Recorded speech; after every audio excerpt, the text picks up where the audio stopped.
পৃথিবীর শ্রেষ্ঠ সম্পদ মনে হয় আত্মসম্মানবোধ। যে মানুষের আত্মসম্মানবোধ নেই সে মানুষের বেঁচে থাকার কোনো অধিকার নেই।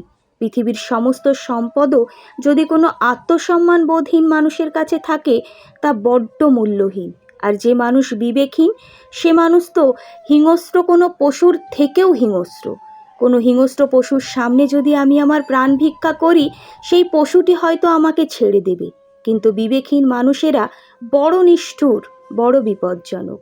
স্বার্থের জন্য যেসব মানুষ আমাদের কাছে আসে তাদের থেকে দূরে থাকাই ভালো। স্বার্থপর মানুষদের মুখ যতটাই মিষ্টি হয় ভেতরটা ততটাই বিষে ভরা।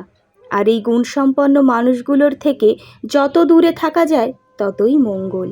জীবনে বেঁচে থাকার জন্য যেমন প্রচুর মানুষের প্রয়োজন হয় না, ঠিক সেইভাবেই এই রকম আত্মসম্মানবোধহীন, বিবেকহীন, নিষ্ঠুর, স্বার্থপর মানুষ যদি জীবনে একটা থাকে জীবনটাকে বরবাদ করার জন্য যথেষ্ট।